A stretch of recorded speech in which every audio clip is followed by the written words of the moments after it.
you tired of constant conflicts in your relationships? Did you know that our Deen provides us 5 principles to resolve conflicts? Imagine how much better our relationships would be if we lived by these principles. Let's explore these 5 keys to conflict resolution. Number 1. Choose your words carefully or remain silent. When we find ourselves in the midst of a conflict, our initial reaction may be to speak without thinking, letting our emotions guide our words. But it's crucial to take a moment, step back, and reflect before responding. By carefully choosing our words, we can communicate better and create a positive environment for resolving the conflict. Silence can also be a powerful tool in resolving conflicts. Sometimes, it's better to stay quiet instead of getting caught up in heated arguments or saying hurtful things. Silence allows us to calm down, gather our thoughts, and approach the situation with a clear mind. In our Deen, we understand the importance of our words, especially in conflict resolution. We are advised to speak in a helpful and positive way or remain silent. The Prophet Muhammad ﷺ, peace be upon him, wisely said, "Let him who believes in Allah and the last day speak good or keep silent." From Sahih al-Bukhari. It's important to remember that staying silent doesn't mean we're ignoring the conflict. It's a temporary measure that gives us space to think and ensures that when we do speak, it is in a thoughtful and constructive manner. Number 2. Clear communication without contempt. When it comes to resolving conflicts, clear communication is crucial. But it's important to remember that we should communicate without contempt. This means expressing our thoughts and concerns respectfully and directly.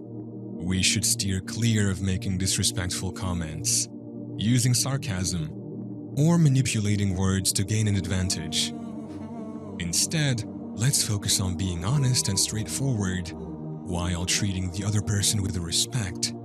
By carefully choosing our words and speaking sincerely, we can create an atmosphere that promotes understanding and cooperation. As Muslims, it's part of our duty to speak the truth and say things that benefit others. In Surah Al-Ahzab, Allah subhanahu wa ta'ala says, "O believers, be mindful of Allah subhanahu wa ta'ala and say what is right. He will bless your deeds for you and forgive your sins. And whoever obeys Allah and His Messenger has truly achieved a great triumph." This surah encourages us to speak in a way that is helpful and warns us to be cautious about harmful or false words. It reminds us of our responsibility to speak wisely, considering the impact our words can have. Number 3. Managing anger and avoid expletives. During moments of conflict, it's natural to feel anger and frustration. However, as Muslims, we are encouraged to practice self-control and refrain from explosive outbursts. Allowing anger to explode can lead to negative outcomes and hinder productive communication. Instead, take a moment to pause, breathe, and collect your thoughts. By approaching the situation with a clear mind, you can better express your concerns and work towards a resolution. Instead, expressing your thoughts and emotions in a calm and composed manner can lead to a more productive and positive conversation. It allows for better understanding and cooperation between all parties involved. It is crucial to exercise restraint and refrain from exploding in anger or using vulgar language. The Prophet Muhammad ﷺ, peace be upon him, advised, "The strong is not the one who overcomes the people by his strength, but the strong is the one who controls himself while in anger." From Sahih al-Bukhari. Number 4.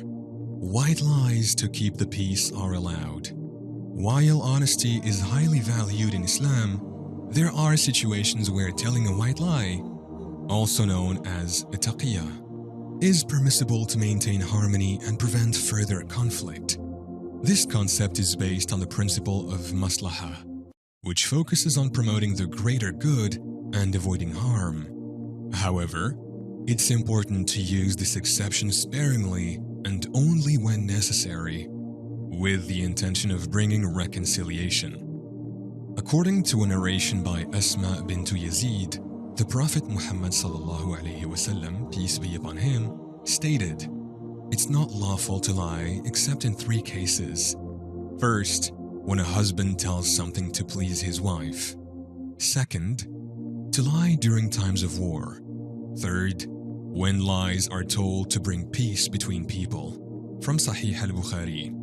However, we must be cautious and use this exception wisely, and always prioritize the greater good. Number 5. Refrain from silent treatment. The silent treatment can be damaging to relationships and prolong conflicts. In Islam, it is encouraged to maintain open lines of communication and resolve conflicts through dialogue. Ignoring or intentionally withholding communication can exacerbate misunderstandings and hinder the path to resolution. Instead, engaging in respectful conversation is emphasized. When faced with a conflict, our Deen encourages us to actively engage in communication and dialogue, rather than resorting to the silent treatment. By expressing our thoughts and concerns respectfully, we create an opportunity for understanding, empathy, and resolution. Let us strive to foster open and constructive conversations, paving the way for peaceful resolutions. Abu Ayyub al-Ansari reported Allah's Messenger as saying, "It's not permissible for a Muslim to have estranged relations with his brother beyond 3 nights, the one turning one away and the other turning the other way. When they meet, the better of the two is one who is the first to give greeting." From Sahih al-Bukhari. So, after considering all these 5 super important principles of conflict resolution, we can totally make our relationships better, inshallah. It's really crucial to listen attentively, making an effort to understand their perspective. Instead of attacking their character or intelligence, let's focus on the specific issue. Express yourself using I statements. Try to understand where the other person is coming from and find some common ground.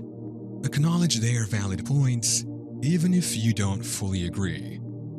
It's important to have the humility to apologize sincerely when we've made a mistake and be willing to forgive others.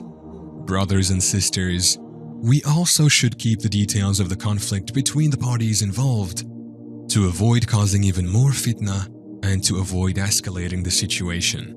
In considering the long-term importance of the relationship, we must weigh it against the immediate issue at hand. Sometimes, preserving a positive relationship is more valuable than proving ourselves right. May these principles guide you in resolving conflicts and nurturing harmonious relationships in your life, inshallah.